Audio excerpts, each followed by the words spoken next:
Come on in and take a load off and listen to tales from the dusty west to adventures on the cold seas. This is the place to listen to all manner of characters, spin yarns of stories, exploits, and just ramble on. Welcome to the table at Blackhoof Saloon-Ramblin.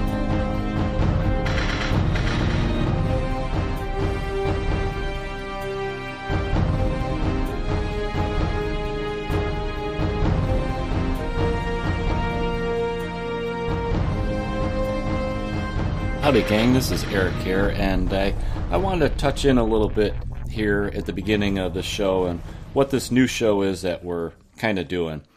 So, me and the guys wanted to try something a little bit different from our main show, the Blackhoof Saloon Wild West Exodus podcast.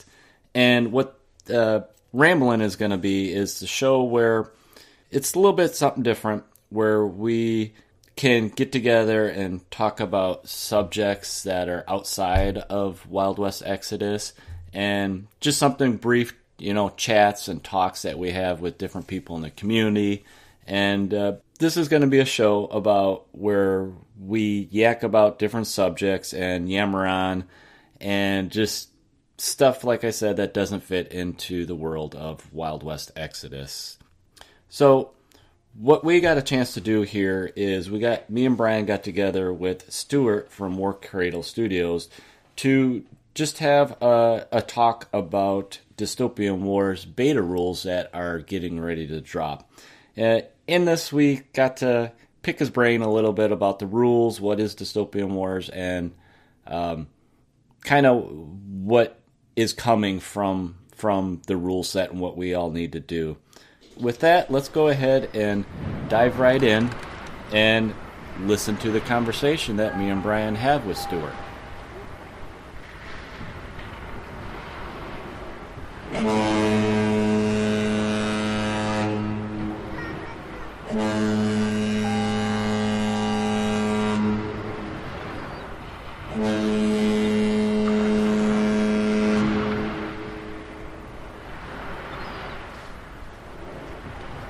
Well, welcome back to another Blackhoof Saloon Ramblin session, where we're doing a little things differently. Eric and I have invited Stuart over for a chat. The reason, not just for another episode, because we actually do have another episode that is on the way, but there was an announcement just a couple of days ago about the Dystopian War Beta that is coming soon. The impetus of this is, Warcradle created an update to Wild West Exodus for All, and it's really the flagship game, right? Well, the Dystopian Age is going to get another flagship game called the Dystopian War. So Stuart's here to enlighten us a little. So yeah, Stuart is joining us today to discuss a little bit of the new rules of Dystopian Wars that they're going to be releasing soon for beta testing. And we wanted to kind of pick his brain a little bit about some of the mechanics, what we can expect to see in it, and maybe some of the familiar Wild West Exodus factions we might find in there. Yeah, it's the world in which all the various games exist. Wild West Exodus, as you all well know, covers the exciting adventures. There's kind of a skirmish level between the various heroes and nefarious villains in the Badlands or the frontier of the Union. What we have, though, is obviously a much wider world. So while the Union are a faction within Wild West Exodus, they also serve another purpose in the background, which most of the different factions in Wild West Exodus aren't going to be aware of, which is that actually the Union, not only does the Union obviously stand as a force that's trying to kind of establish control in the frontier, it's also, though, ensuring that none of the rest of the world gets to run around the frontier either, because obviously it's still American soil, and the Union, as much as they don't necessarily agree with the likes of Jesse James and everybody else, they're outlaws. That they're not. They have the advantage of still being American. So there is a much wider world out there, but effectively within Wild West Exodus, you're kept in a bit of a bubble. You're not really aware of the much larger world. What Dystopian Wars lets us do, it lets us explore that world insofar as naval combat. So it's a naval combat game set in the dystopian age. So, Stuart, is there going to be any familiar faces or factions that we're going to see in Dystopian Wars from, say, Wild West Exodus? Absolutely. Yeah, so the Union are significant. So there are 8 factions in Dystopian Wars. The Union is one of those factions. So in addition to having lots of soldiers and General Grant and all the others doing their business within Wild West Exodus, you also have obviously the massive military arm of the Union of Federated States all around the globe, going around and projecting power, defending its borders, and so on.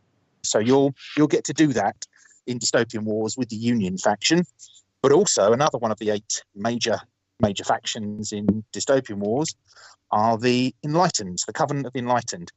Carpathian and his cronies, his allies, are but one part of this much larger organization. The Covenant of the Enlightened are all over the world.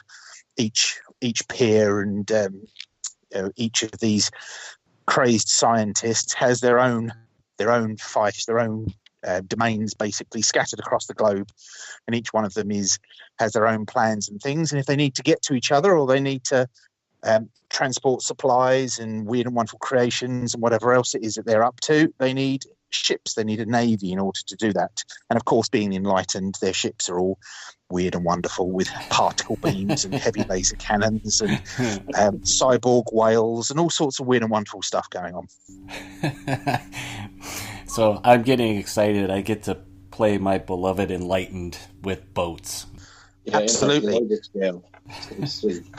You're going to see some of the design aesthetics as well will transfer over. I mean, a lot of the design, the look of Wild West Exodus is part of the fact it's a skirmish game. So there are obviously some details that are very specific to that kind of close-up, in-your-face level that you get in a skirmish game. Whereas when you start sort of zooming out a bit and you're seeing the ships, you're getting more of the slightly more graceful lines of things. So the Enlightened stuff doesn't look like it's all been thrown together in Frankenstein's laboratory or anything like that. But it will still have a lot of the hallmarks, some of the technology, some of the way that the armor is kind of stacked and things. You will see that on the ships echoed in much the same way that you'd see it on some of the other models in the range. Okay. Sorry, Brian. No lawmen on the high seas. Well, technically, at that level of game, the lawmen are part of the Union. Oh, so true. There is no reason to think that on Union vessels that they wouldn't have either the equivalent of sort of like naval MPs kind of thing, or that they wouldn't have some of the officers and some of the people on board those ships could either be previously serving lawmen or may actually be lawmen, and for whatever reason they're on board. I agree. I have trust in the Warcradle to know that there can be the possibility of lawmen affecting the worldwide efforts of stuff. Of course. In this game or other games, or even in real life. Indeed. Yes, absolutely. So that is but 2 of the factions. There are another 6 factions that are massive players on the global stage that largely don't play much of a role in Wild West Exodus because of the kind of the buffering effect of the Union. But little hints of them have kind of idled their way into the Wild West Exodus background and into some of the miniatures and things. So the Prussian Imperium, you see sort of hints of the Prussian Imperium in Dr. Tumblety.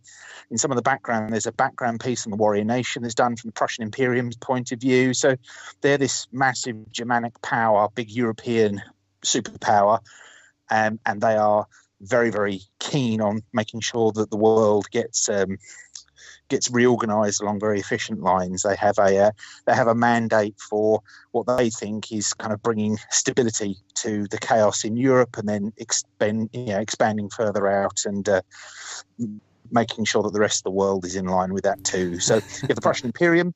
You have another one that's kind of had some influence would be the Celestian Empire, which is from The Union's point of view would be the Far East of the globe, which is the likes of Japan, China, Korea, and some of the other nations in that region. So they are part of a very powerful and quite long-standing alliance that, again, has its own. It spent probably 500-600 years largely minding its own business, kind of organising and kind of being quite secure in its own sphere of the world.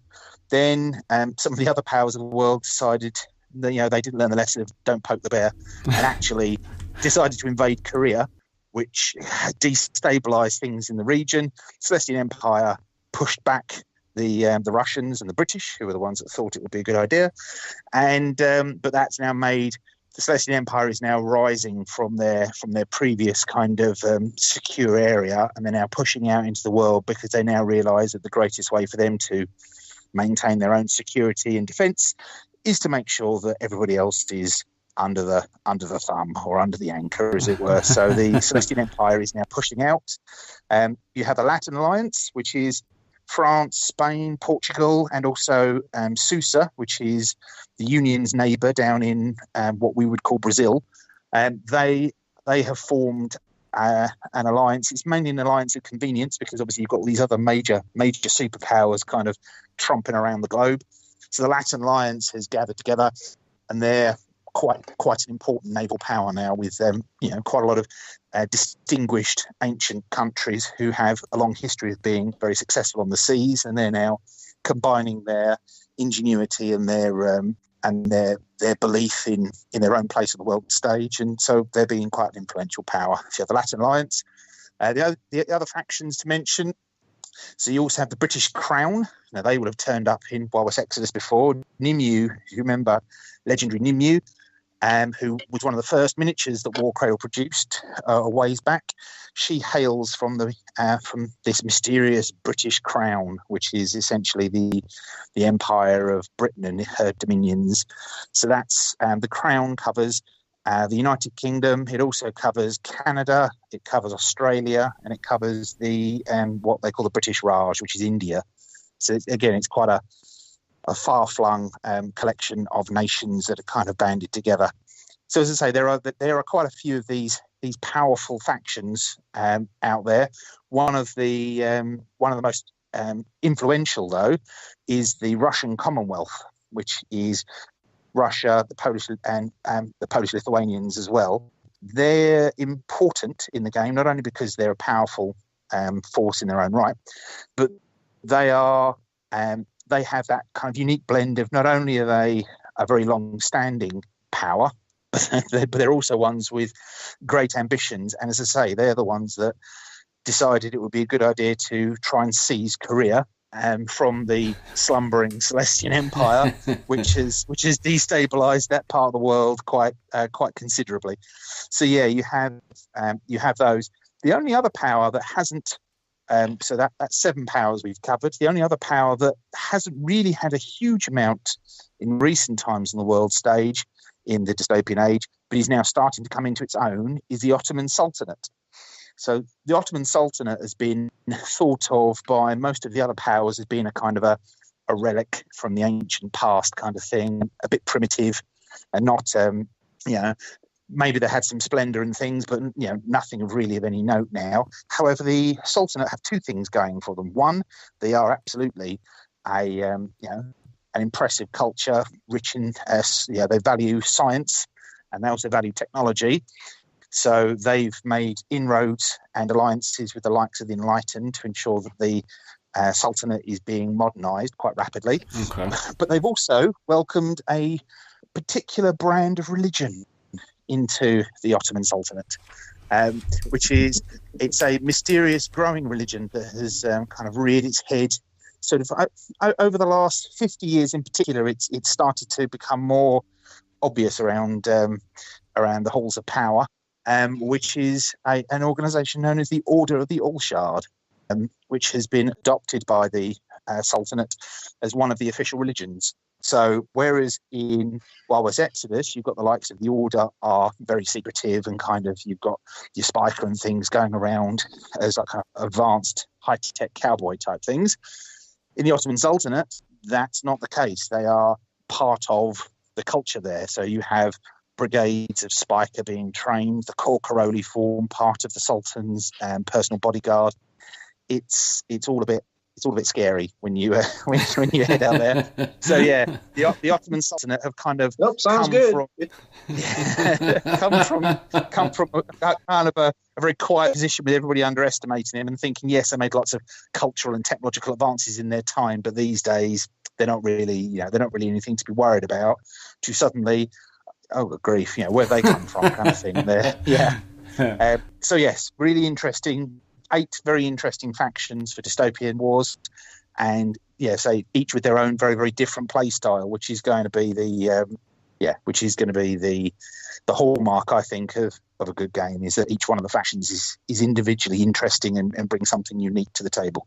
Very cool. I like a lot of the backstory that you guys are working into all these different factions. It really will enable players to, fall in love with a faction, and that's going to be their thing. Right. I really enjoyed the new background, fluff that you added to the revised rulebook, because you tied in the larger world into some of those backgrounds, and it really kind of piques interest for those of us who are reading about the Watchers, and we're getting a little bit of nugget of the Prussian Imperium, and then you read a different background and you get a little bit of nugget of another faction that you don't have a lot of details on yet, but it was kind of like opened your eyes a little more to the wider world.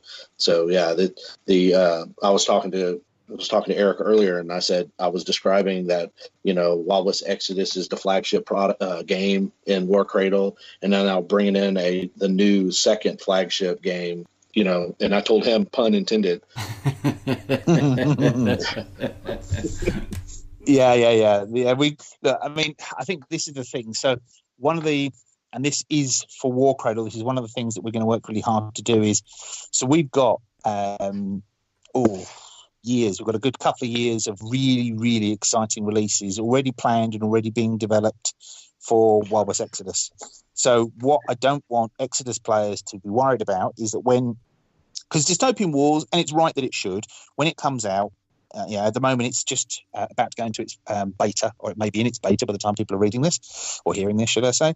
But it's important that once Dystopian Wars itself officially comes out, which will be a little while after the beta finishes, that it will have its moment in the sun. It will have its moment where it is the big thing that Warcradle was shouting and screaming about and saying about how great the game is and showing people loads of ways to get involved and all that kind of stuff. It's right that that's the case, because every game deserves to have its big launch. But you can rest assured that possibly not in the actual month of release of Dystopian Wars, because I think the release schedule will be so packed. I think we would struggle to probably get something else out that same month for Exodus. But certainly the month after Dystopian Wars comes out, it's business as usual for Exodus. We're still more posse boxes, more units, more weird and wonderful stuff, because we've got a heck of a lot of stuff in the pipeline. I mean, and it's like super exciting stuff. I was looking at concept art the other day there's a new outlaw boss for a posse that we haven't shown anybody yet, and she's amazing. And she's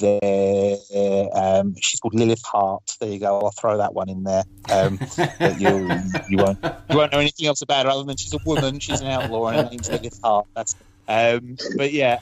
What else were we? I was looking at the Amber Alpha for the Watchers. She's amazing. New Clade coming out for the Watchers. We were looking at the new designs for the Grey Elites. Looking at some bits and pieces for the Order. There's a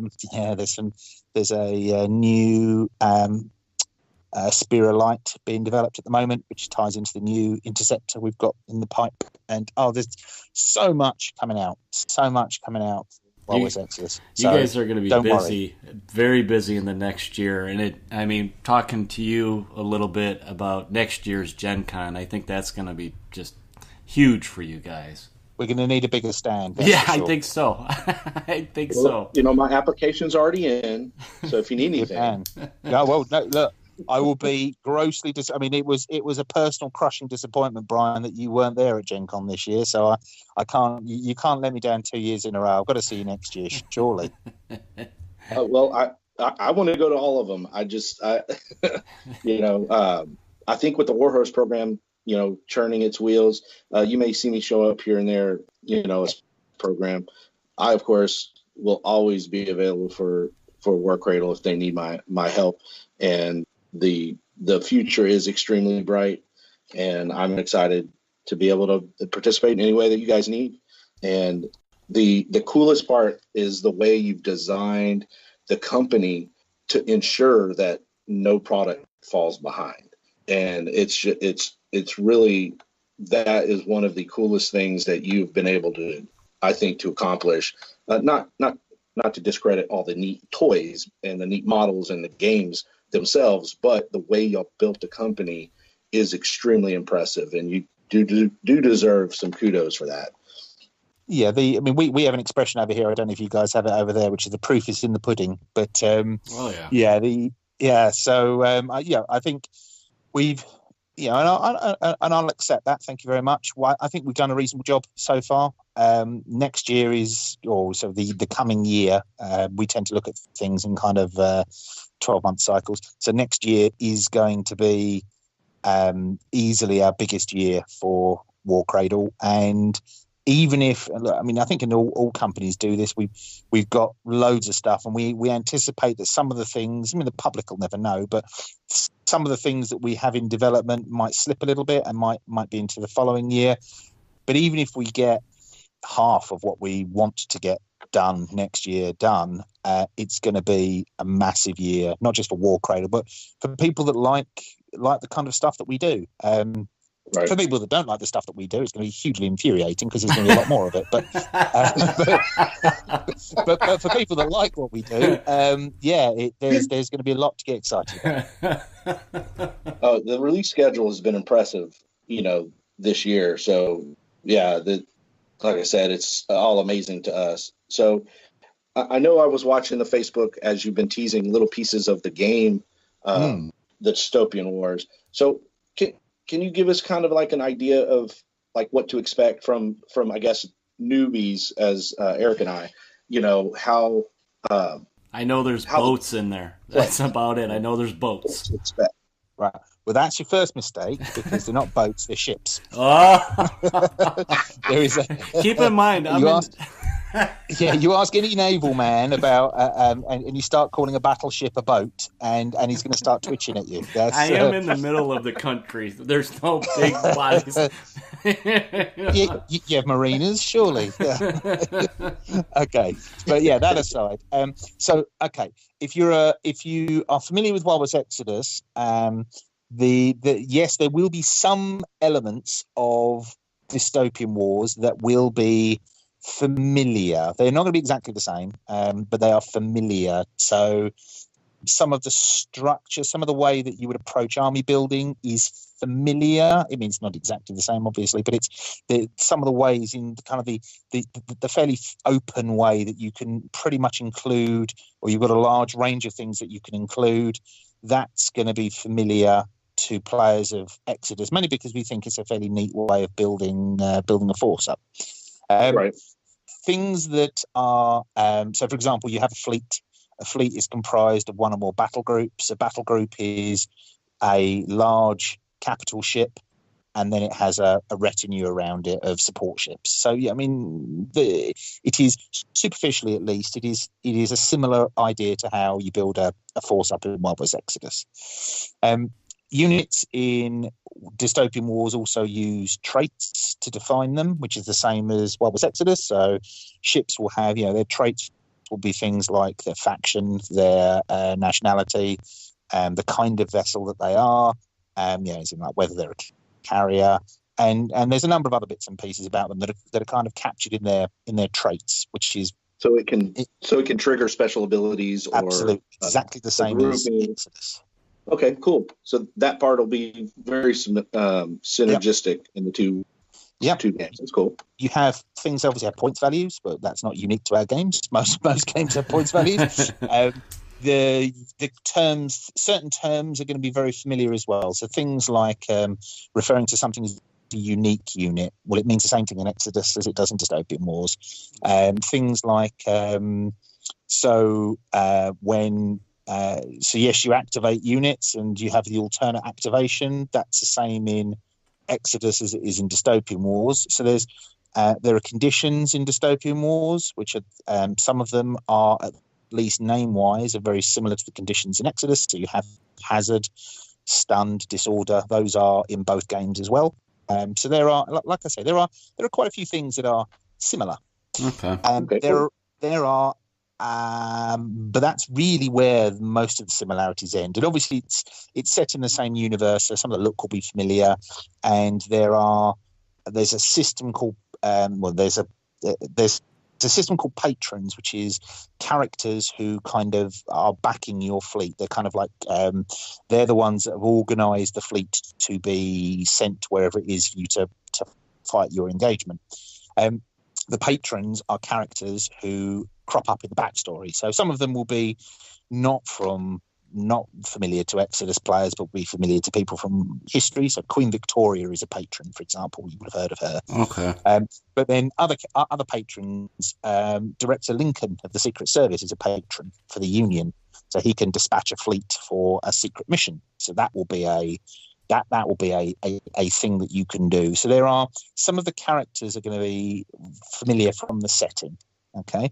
But that's largely where the similarities or the connections end in terms of what you're familiar with. In terms of functionally how the game works, so the game uses six-sided dice, which is obviously different to Wild West Exodus. Also, Exodus tends to revolve around a single die to do each thing. Dystopian Wars doesn't. Dystopian Wars is lots of six-sided dice, and when you're making an attack, you're rolling a bunch of six-sided dice, and you're looking for successes on the dice.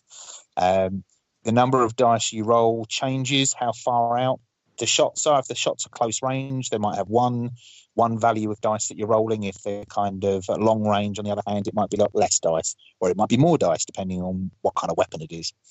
So that's different. And the other major difference is obviously these are ships. These are multiple people on board. They have multiple, so there's not one hit, one kill kind of thing.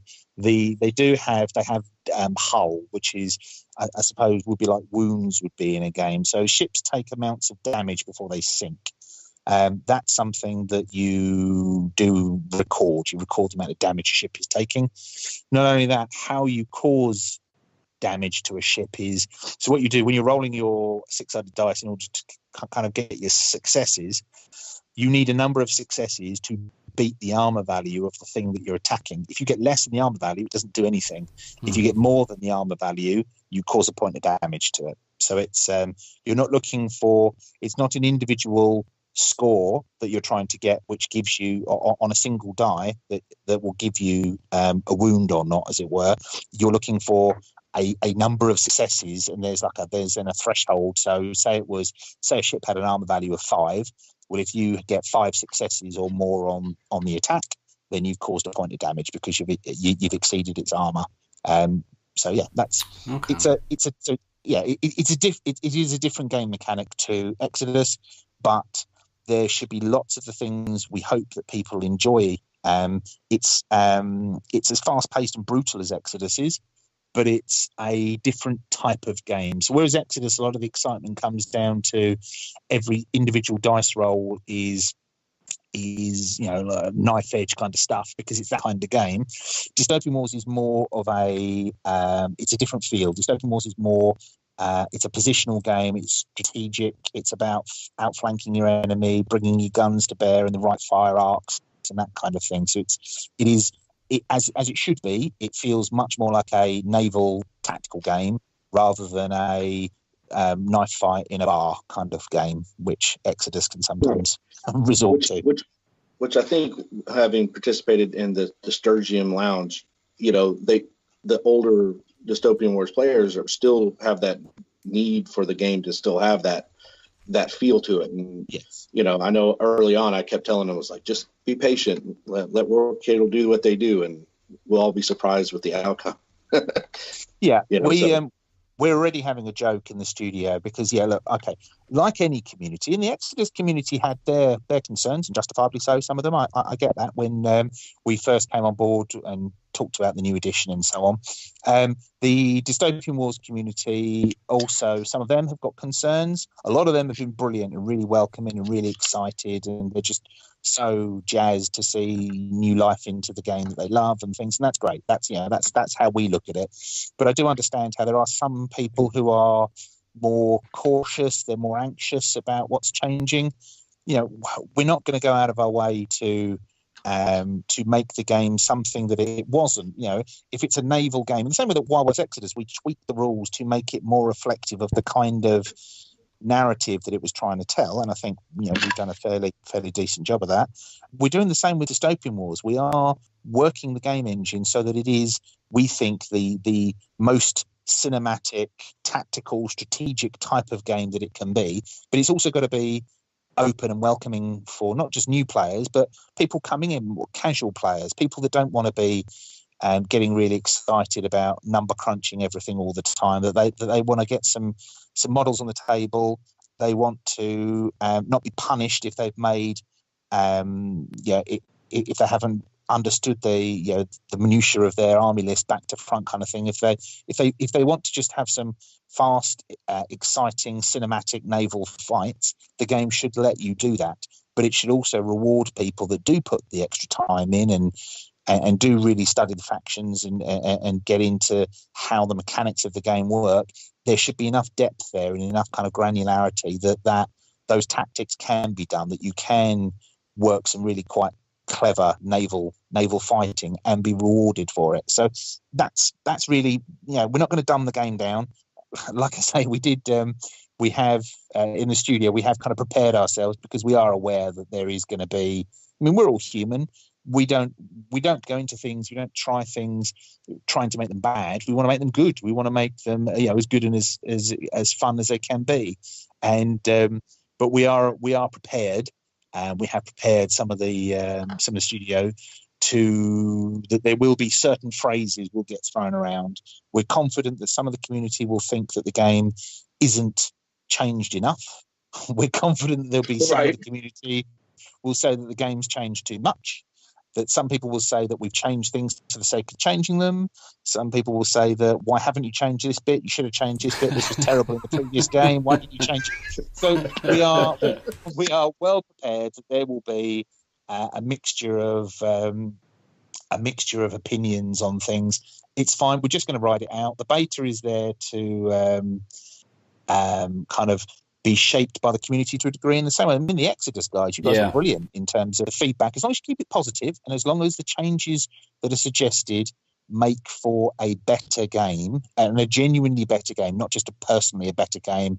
Oh, I like this particular minute point, and so I want to make sure that the game's got this in it. It's like, well, okay, but most people don't find that fun, so we're not going to have that in the game. So, but I think as long as that's there and as long as the feedback is kind of to us in the right way, and by the right way, what I mean is there'll be a beta test feedback form and stuff like that. So as long as it's reported in the right channels, brilliant. We'll have as much feedback as people want to give us. If the feedback from some people though is, oh, it's different, I don't like it. There's not a. I mean, we did have that with Exodus. We had that a couple of people like, oh, you've totally changed the game. I hate it. It's like, okay, well, what don't you like about it? Yeah. It's just all different. It's like, no, I get that it's different, but what don't you like about it? Yeah, you want something constructive that would, help it out, fix something maybe. And if it was like somebody saying, well, I don't like the fact that so in Exodus, for example, it was one of the feedback points was, I don't like that we've got so many different cards, and I get that. I do think part of the issue was, and we expect this with the beta as well, part of the issue was that because people had to print off the action deck, the adventure deck, and so on, it could be a bit time consuming, and I get that. But obviously, once the thing in the proper game, once the game's out there and the deck's released, and it's just a thing that you open up and it comes in your Guardians box, and it's as simple as that. Then actually, you see the benefits of how integral the those card mechanics are into the kind of I think some of the excitement and the fun of the game. So we're expecting the same with Dystopian Wars, that there will be some of the feedback will be, because there will be little bits that you're going to have to do. You don't have an action deck, but I do hasten to add the ships are a little bit more predictable than people. Mm-hmm. But you know, there are some elements that you're going to have to produce for yourself if you want to take part in the beta. I expect some people will find that fiddliness, and they will confuse what a fiddly thing that you have to do for a beta test. They will confuse that for a fiddly aspect of the game. Yeah, actually, in the final polished product, that's not going to be a fiddly thing for you to do, because we will have already done that for you. Now, you mentioned the feedback on the rules. How would a player that's gone ahead and got the beta rules from you guys, how would they submit feedback rules? Is there going to be a form on the website?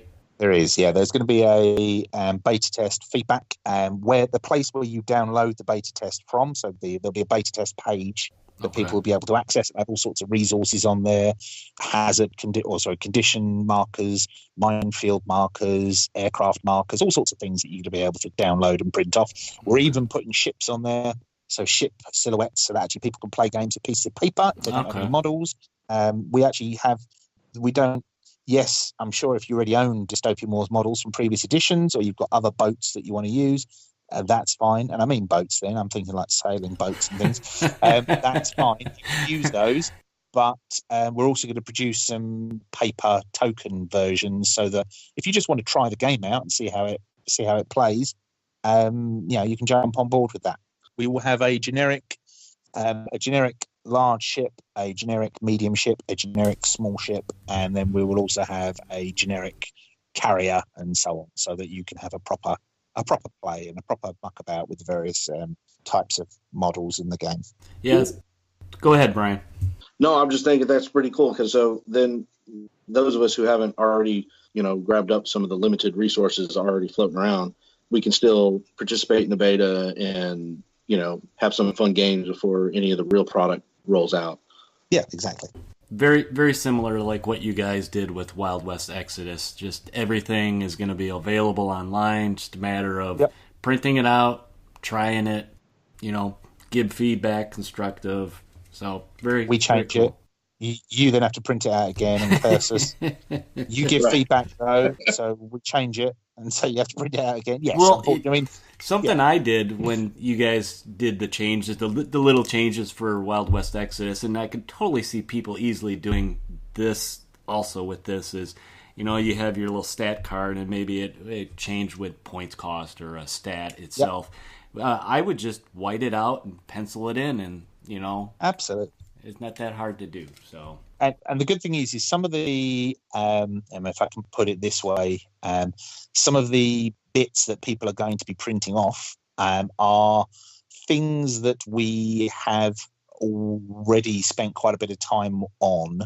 So actually, barring if any beta test feedback that we get on them, I would think the changes will be marginal on those printed elements. Okay. The only printed elements that are probably going to change a fair amount are the so we have what we call so we've got beta test units, which are, so rather than in Exodus, when actually in Exodus what we did is we produced a whole bunch of cards for pretty much every unit that was available in the game. In Dystopian Wars it's slightly different, because actually none of the old models are by default part of third edition.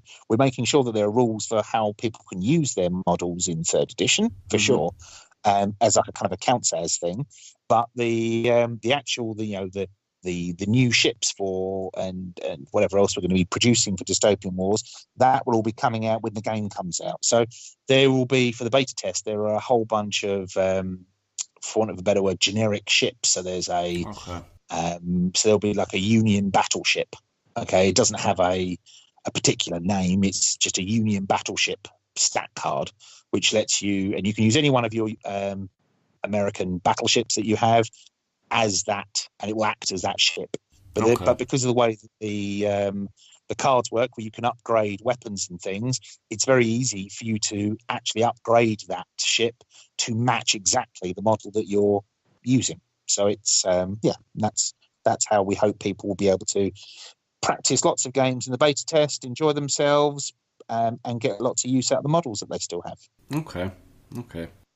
And also good to note that you guys are doing the collector like waves right now on the website for anybody that wants to pick up any of those old models. Yeah, right. I mean, Classics, that's it, yeah. So the Warcradle Classics range, it's what we've done as part of our resin production. We're making sure, so we inherited a whole bunch of molds from Spartan Games, and part of our process in the resin production team is that we have to test all of those molds to make sure that they're any good. We've had to scrap a whole bunch of them because they're no good. You can't actually get anything produced out of them. But some of them are the molds held together well enough, or the end result was of a decent enough quality that we could actually make those miniatures rather than just throwing them in a big grinder or something, that we could actually make those miniatures available to the public. Particularly the existing sort of Dystopian Wars community, who might have a few gaps in their collections and they want to pick up some various ships and bits and pieces. So we've made those sort of results available for people to pick up. And I mean, look, some of them people have gone, oh great, I've got that. Others I don't think have particularly sold very much because they weren't particularly popular models at the time, or they are models that everybody's already got, or what have you. We're not making judgments when we pick what molds we're doing. We're testing everything. So eventually, every single thing that was in that had a mold is either going to be released as a Warcradle Classic because it will be the result of the testing, or the mold's no good and that'll be the end of it. So I'm sure there will become a point when we make a big announcement to say that we've gone through all the molds now, and there'll probably be half a dozen ships or something that people were hoping were going to turn up in the set and never did. Yeah. And there'll be much wailing and gnashing of teeth.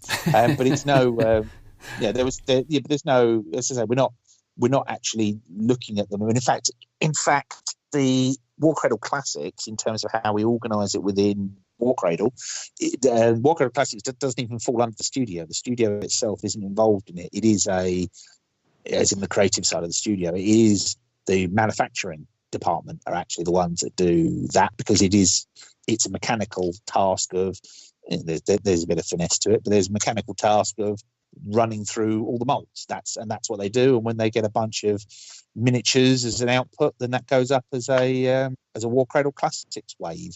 The manufacturing team's working a few waves, as it were, in advance of what's released, but the studio doesn't really get involved because whatever's produced as part of Warcradle Classics isn't actually part of our plans or our schedules for Dystopian Wars and the game that we're developing. It's more kind of back catalogue filling and just making some classic models available again. Yeah, it's like you said, it's for those kind of the collectors out there that maybe miss something or fill a hole. And there's plenty of players out there that like to basically get every model they can just to have it. And that I think that's a neat concept that you guys are, you have available for players old and new. Well, the Exodus fans have benefited as well, because wave 3 or one of the waves of Warcradle Classics was Exodus models that were classic models for Exodus, because again, there are molds of Exodus stuff that we inherited that we aren't producing ourselves. So they've been run. So we have a limited number of older models that aren't part of the current range. That doesn't mean that those characters and whatever else they are discontinued as a character or as a thing, but it means that so as an example, you might get Lucinda Lovelace. You might have her as an individual miniature as she was when she first came out under Outlaw Miniatures. Well, we would still have that mold, that those miniatures produced there we'd still have some of them, and so they've come out under the Classics range to kind of be the end of that production run, as it were. But Lucinda Lovelace is now on a frame with the rest of the Secret Service. So that's how that miniature exists now. We don't have a she doesn't exist as a separate thing. She's part of a posse set. So that's so you will have seen that for Exodus as well. That same process, and same with Dystopian Wars players. People shouldn't look at it and think, oh, it's that thing has come out as part of classics. That means it's dead for the game. It doesn't. It just means that specific version of that miniature is effectively as a discontinued or an end of life model. We may very well, so if there's a particular miniature or a particular concept in Dystopian Wars or Exodus that is massively popular, well, of course we're going to do a version of it for the main game. Why wouldn't we? We're not crazy. It's like the Sky Stallions or Energy Beasts, as they used to be called. Those miniatures, I think the last few of those are in the classics range at the moment. There is a new Sky Stallion. In fact, there are Sky Stallions and Storm Riders, 2 different versions, are coming out at some point. They're new miniatures, new designs. They very much look like horses imbued with spirit energy. They're not going to be a million miles away from what they used to be, but they are new miniatures, and they are redesigned somewhat. So we want people that need their Sky Stallions this instant, or have 2 Sky Stallions and want a third one or something to fill in the unit or whatever. That's cool. We've got these available. But for the vast majority of people that are kind of hankering for them, if they wait 6 months or so, they will have some very, very nice looking models. And what I think is particularly exciting, speaking of models and things, is because we've released lots of stuff. We've shown off stuff at Gen Con, we've shown off stuff at various shows and things and online. We're moving into the exciting stage, because I think the community has got a fairly good feel on us now, and I reckon that they think, oh well, we know everything that's coming out because we've seen it at shows. And we've seen there's the whole line of products for the various factions that we've never shown anybody anywhere. They're just going to be announced. So you're just going to So for certain months in the future, there'll be a product or 2 posses and things will be announced, and then you'll be like, where did that come from? Oh. We never even knew that was coming out. I think you're gonna make Brian's brain explode. I think they did that with the legendary Jedrick, because that was like a huge splash that nobody knew coming. Just wait. There's something coming out in in fact we'll announce it in probably a couple of weeks' time. Just a little thing will be coming out, which we've not even hinted at up to this date, so that will appear. There's at least 2 posses this year that we haven't revealed, shown, talked about at all, and they're going to appear. So yeah, there's lots of amazing stuff coming out. I'd say if you're an Exodus fan, I think 2018 has been a really good year for you. 2019 is going to be epic. I'd like Brian how Stuart says a little thing. Just a little thing. Well, no, I mean, it is. I mean, I know what it is. So it is. I mean, I don't want people thinking I'm being kind of like full of false modesty, and actually it's like some kind of massive epic box set or something. It is. There is a small box with a couple of miniatures in there that we've not shown anybody, and they're going to be revealed soon. That's very exciting. But there are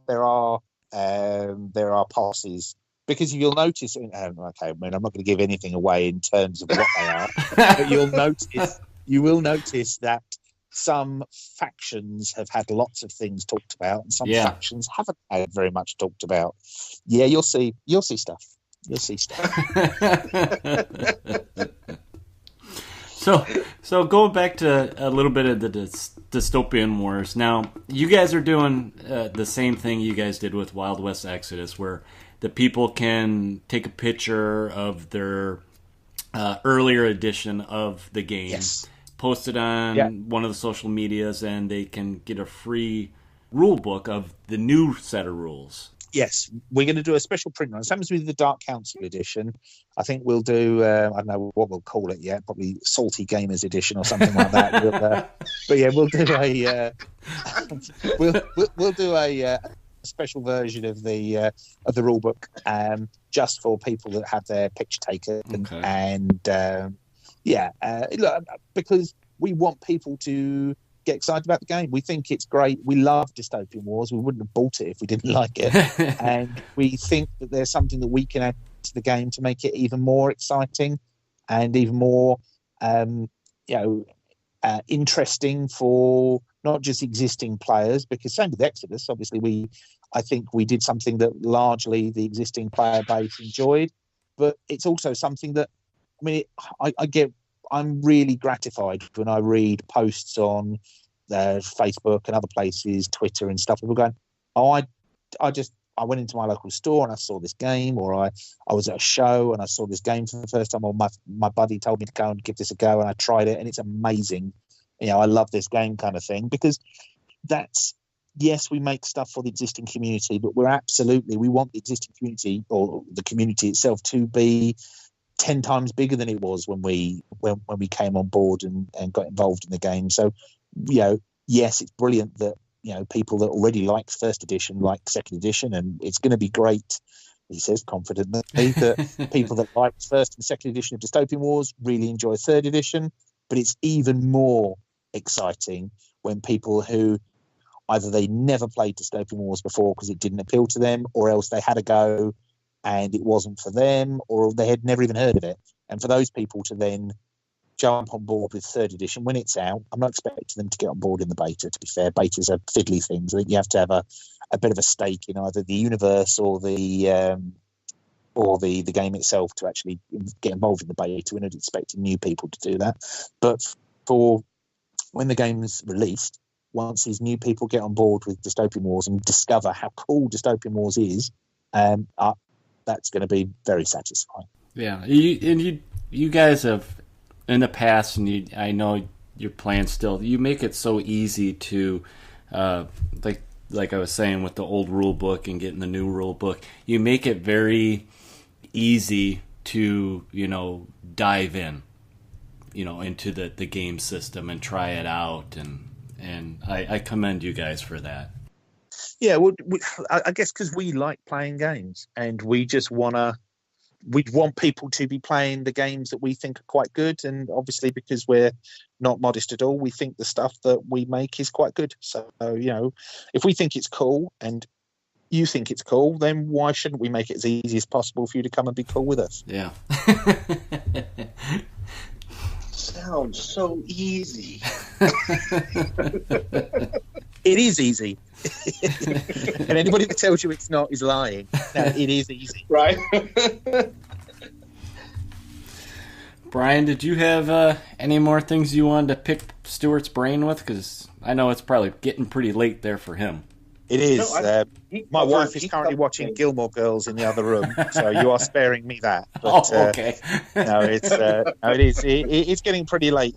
So if you guys are done with me, I'm going to get my beauty sleep, and then I've got another day working on the Dystopian Wars Beta tomorrow, which is very exciting. I think you did a good job of introing the beta for those of us who get to listen to this before they've downloaded it. It gives them a little sneak peek of what to expect, and we really appreciate it, Stuart. Thank you. No trouble. Always a pleasure to speak to the pair of you. Thank you, Stuart. Take care.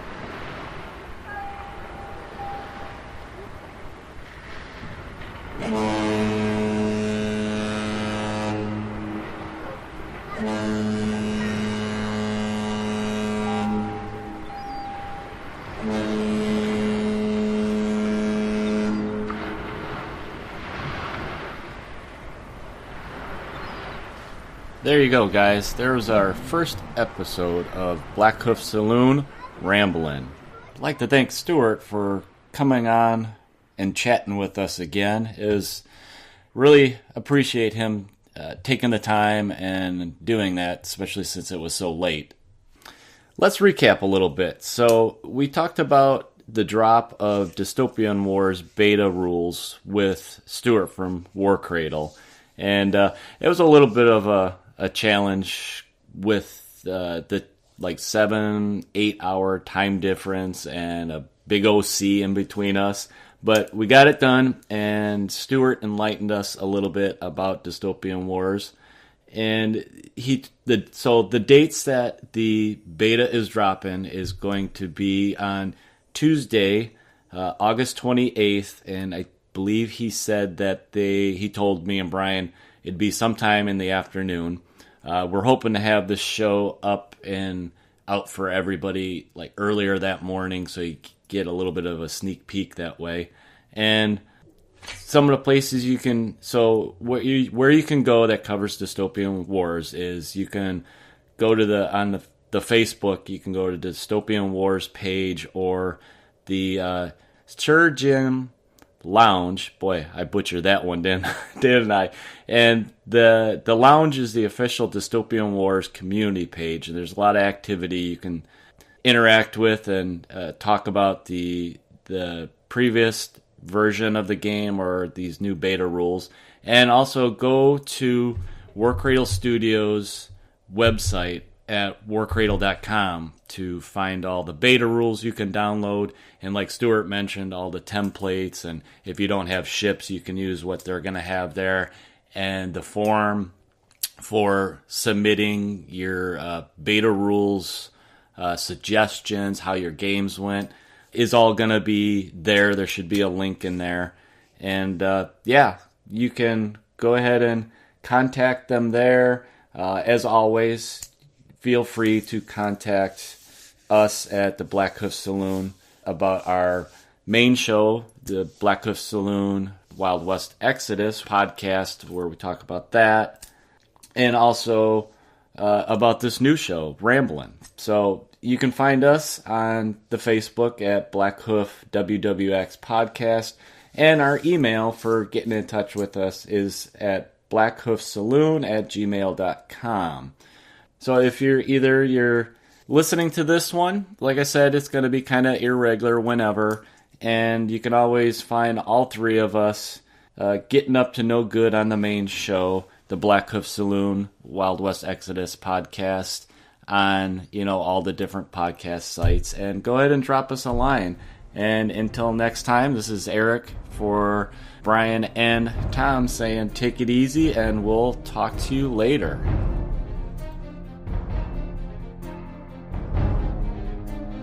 Thanks for warming a seat at our table and listening to the Chit-Chat on Blackhoof Saloon-Ramblin. Feel free to get a hold of us with comments or questions on the interwebs, and shoot us a telegraph at blackhoofsaloon@gmail.com, or find us on the Facebook at Blackhoof WWX Podcast. Music provided for use by Ross Bugden and can be found at one of his YouTube channels, Ross Bugden Music or Ross Bugden Composer. Until next time, y'all, ramble on.